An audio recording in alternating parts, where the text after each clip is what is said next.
नमस्कार, मैं हूं रिंकू सेठी और आप देख रहे हैं हमारा स्पेशल शो ताल ठोक के। और आज हम बात करेंगे एक देश एक चुनाव पर।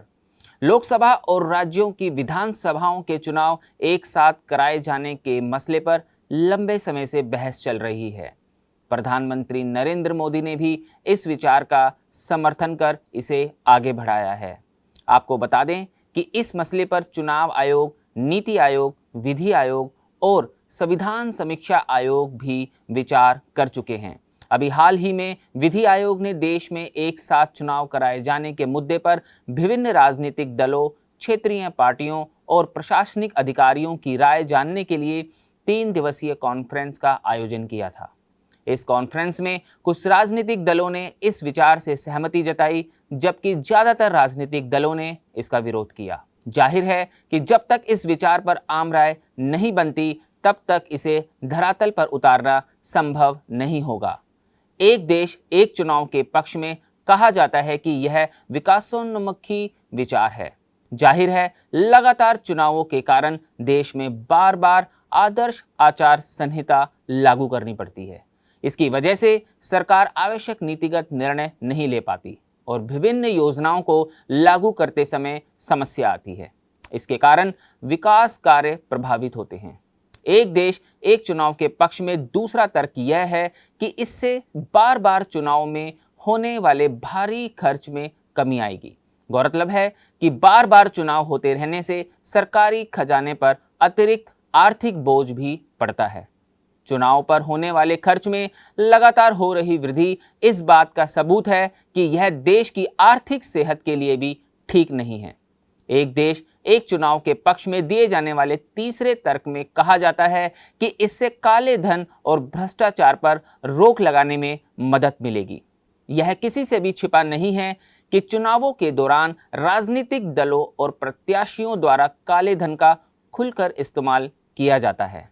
हालांकि देश में प्रत्याशियों द्वारा चुनावों में किए जाने वाले खर्च की सीमा निर्धारित की गई है, किंतु राजनीतिक दलों द्वारा किए जाने वाले खर्च की कोई सीमा निर्धारित नहीं की गई है। कुछ विश्लेषक यह मानते हैं कि लगातार चुनाव होते रहने से राजनेताओं और पार्टियों को सामाजिक समरसता भंग करने का भी मौका मिल जाता है, जिसकी वजह से अनावश्यक तनाव की परिस्थितियां भी पैदा हो जाती हैं।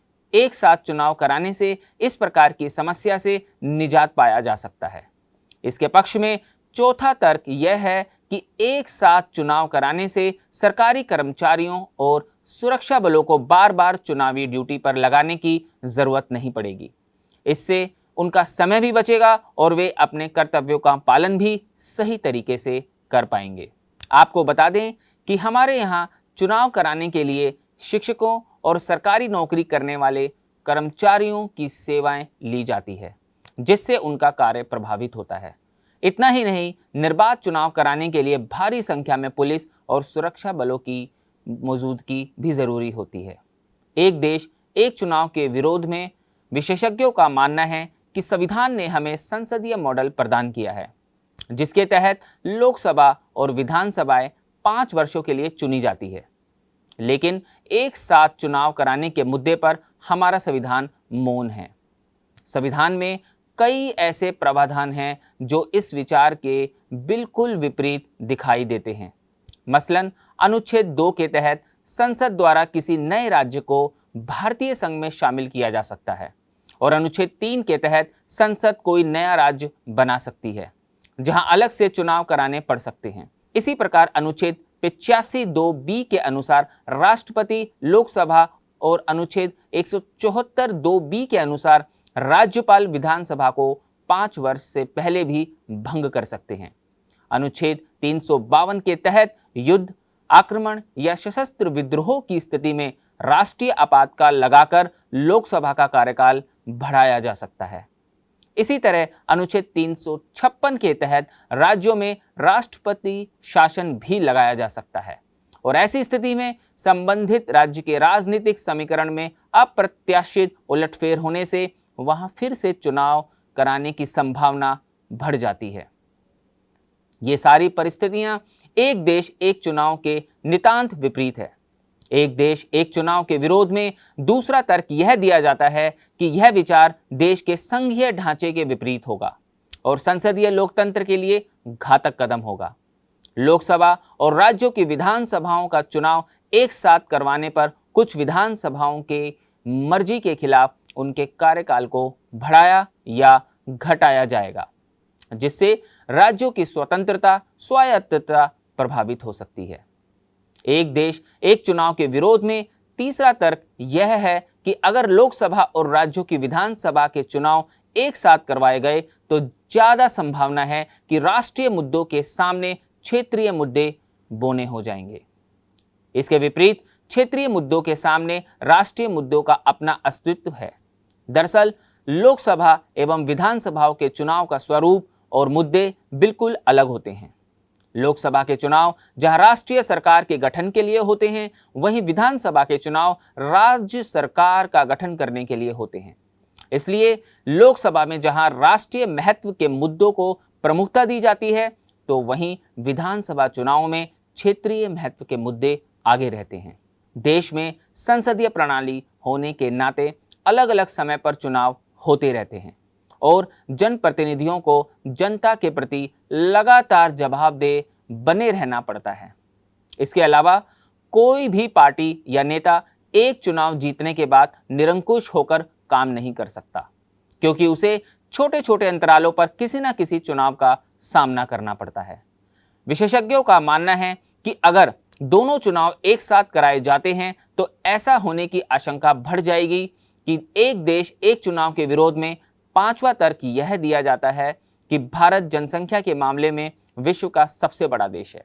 लिहाजा बड़ी आबादी और आधारभूत संरचना के अभाव में लोकसभा और राज्यों की विधानसभाओं का चुनाव एक साथ कराना तार्किक प्रतीक नहीं होता। एक देश एक चुनाव की अवधारणा में कोई बड़ी खामी नहीं है, किंतु राजनीतिक पार्टियों द्वारा जिस तरह से इसका विरोध किया जा रहा है, उससे लगता है कि इसे निकट भविष्य में लागू कर पाना संभव नहीं है। इसमें कोई दो राय नहीं है कि विश्व का सबसे बड़ा लोकतंत्र भारत हर समय चुनावी चक्रव्यूह में घिरा हुआ नजर आता है। चुनावों के इस चक्रव्यूह से देश को निकालने के लिए एक व्यापक चुनाव सुधार अभियान चलाने की आवश्यकता है। इसके तहत जनप्रतिनिधित्व कानून में सुधार, काले धन पर रोक, राजनीति में बढ़ते अपराधीकरण पर रोक, लोगों में राजनीतिक जागरूकता पैदा करना शामिल है, जिससे समावेशी लोकतंत्र की स्थापना की जा सके। बस अभी 12th खत्म हुई थी और अब आधे से ज्यादा टाइम ये सोचकर निकाल देते हो कि which career to choose. Well, in that case I got you covered. ये वीडियो एंड तक देखना, क्या पता I will just make up your mind. You must have thought of कोई बस ऐसा कोर्स मिल जाए जहां अनलिमिटेड जॉब ऑप्शंस हो, क्योंकि मैं भी यही सोचती थी, जैसे कि journalist, news anchor, radio jockey, screen writer, video editor, event manager, graphic designer, cinematographer, director, public relation officer, entrepreneur. In fact इन सबसे भी ज्यादा जॉब ऑप्शंस चाहिए। तो just choose BAJMC as your career. BAJMC is not just about theory but plenty of practical knowledge too. BAJMC as a course आपको provide करता है world की better understanding, meeting और working with people of top notch industry। और सिर्फ यही नहीं, BAJMC as a course आपको help करता है to grow personally and professionally too.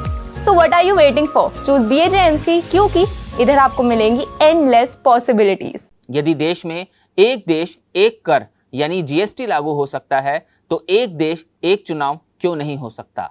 अब समय आ गया है कि सभी राजनीतिक दल खुले मन से इस मुद्दे पर बहस करें, ताकि इसे अमली जामा पहनाया जा सके। तो कुछ इसी तरीके के मुद्दों के साथ अगले सोमवार रात 8 बजे फिर होगी आपसे मुलाकात, सिर्फ ताल ठोक के में।